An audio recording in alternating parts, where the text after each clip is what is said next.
Karyati, Guru Pembimbing Literasi SDN Gadis 1 Kecamatan Ciparai, Kabupaten Bandung. Pada kesempatan kali ini, saya akan melaksanakan tantangan ketiga Litnum 2025, yaitu jurnalistik. Baiklah, di sini saya telah bersama narasumber yang akan saya wawancarai. Halo Kak. Halo. Perkenalkan, nama saya Yati, Guru Literasi tahun 2025 SDN Gadis 1. Di sini saya memiliki tugas tantangan Litnum 2025, yaitu jurnalistik. Apakah kakak bersedia untuk diwawancarai? Bersedia. Sebelumnya nama kakaknya siapa ya? Saya Endah, usia saya 24 tahun. Oke. Saat ini kakak bekerja sebagai apa? Saat ini saya bekerja sebagai freelance wedding organizer dan event organizer sih. Oke. Sudah berapa lama kakak bekerja di bidang wedding organizer? Dari tahun 2021 ya, jadi sekitar 4 tahun lah. Sudah 4 tahun ya Kak Endah. Nah, di sini apa saja sih Kak Endah tugas dari wedding organizer itu? Oke.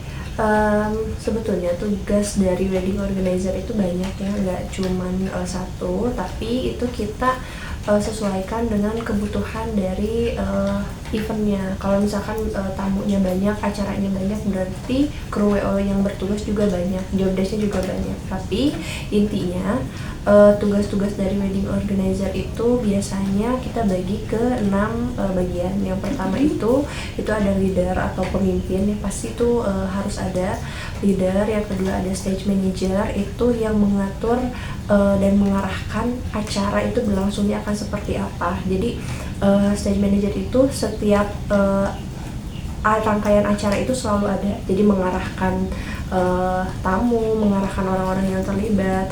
Lalu selanjutnya ada asisten untuk pengantin, jadi pengantin laki-laki atau pengantin perempuan itu punya asistennya sendiri. Jadi segala bentuk kebutuhan pengantin pada saat pernikahannya itu akan dibantu oleh asistennya masing-masing.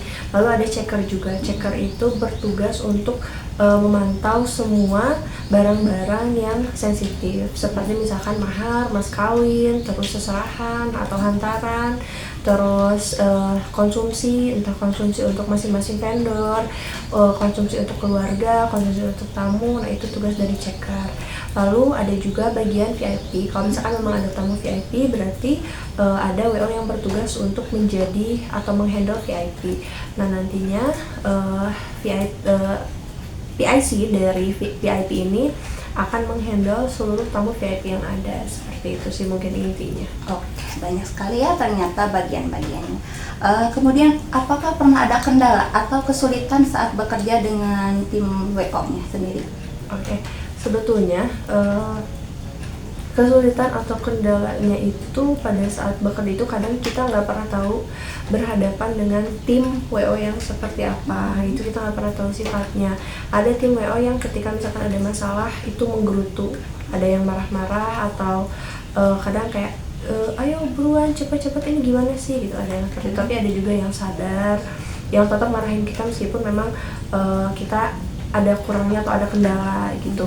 Mungkin sih itu kalau dari tim WO-nya. Tapi selain daripada itu kita kan nggak pernah tahu ya, tiap wedding itu kita pasti ketemu sama pengantin yang baru, keluarga yang baru, tamu yang baru. Nah, kita nggak pernah tahu sifat orang yang baru kita temui itu seperti apa. Jadi mungkin kalau kendala secara acara demi acara, rangkaian acara itu nggak ada sih ya, dan barang-barang atau perlengkapan acara juga nggak ada, karena itu biasanya template. Cuman kalau misalkan untuk kesulitannya paling ketemu sama orang yang baru yang nggak kita kenal, yang kita nggak tahu sifatnya. Kadang ada yang nggak mau antri, atau tamu lagi lapar misalkan, kan itu sering harus buru-buru pengen makanan dibuka, sedangkan kita nggak bisa seenaknya membuka tutup makanan gitu, itu nggak bisa seenaknya. Itu sih paling kayak lebih ke ketemu sama orang yang nggak pernah kita tahu sifatnya seperti apa, dan kita harus tetap sabar gitu. Nah, sekarang kalau misalnya cara mengatasinya tuh kayak gimana Kak? Mengatasinya karena masalahnya itu ada di masalahnya itu ada di orang gitu, bukan di perlengkapan atau apa. Jadi ya komunikasi yang baik sih, gimana caranya kita menyampaikan kepada entah itu tamu, keluarga ataupun pengantin, menyampaikan itu dengan cara yang baik sehingga apa yang kita jelaskan itu diterima sama mereka gitu. Nah, terakhir nih Kak Endah, apa sih pengalaman yang paling berkesan saat bekerja dengan tim WO itu sendiri? Oke. Pengalaman yang paling berkesan itu yang pertama ketemu sama vendor yang terkenal, yang ya mungkin bisa dibilang misalnya ada makeup artist atau misalnya ada penyanyi atau misalnya ada MC yang terkenal yang followers Instagramnya sampai ratusan ribu atau bahkan berjuta-juta gitu. Nah, bisa ketemu sama orang terkenal yang oh ternyata aku bisa ketemu sama orang itu, ya Bisa perkenalan gitu ya? bisa tahu, bisa ngobrol gitu. Itu terus yang kedua bisa nyoba makanan yang beda-beda gitu. Oh iya, beragam mungkin ya makanan. Ya, karena tiap event itu kadang cateringnya itu, vendor cateringnya itu beda-beda, makanannya itu beragam. Apalagi untuk makanan-makanan kayak misalkan kalau di daerah makanan itu nggak jauh dari bakso tahu, misalkan mie kocok gitu. Tapi kalau misalkan untuk di kota itu makanannya pasti modern, ada dimsum, ada ya pokoknya banyak lah, beragam gitu. Yang nggak kita temuin di sini tuh bisa kita coba, makanan mahal mungkin ya, tapi kita bisa coba makanan itu gratis. Gitu.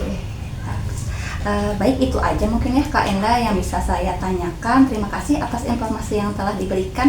Semoga Kak Endah sehat selalu dan sukses selalu untuk Kak Endah dan tim WO-nya ya. Amin. Baik, terima kasih. Baiklah, itu tadi hasil wawancara saya dengan narasumber. Akhir kata saya ucapkan terima kasih. Wabillahi taufiq wal hidayah. Wassalamualaikum warahmatullahi wabarakatuh. Salam literasi.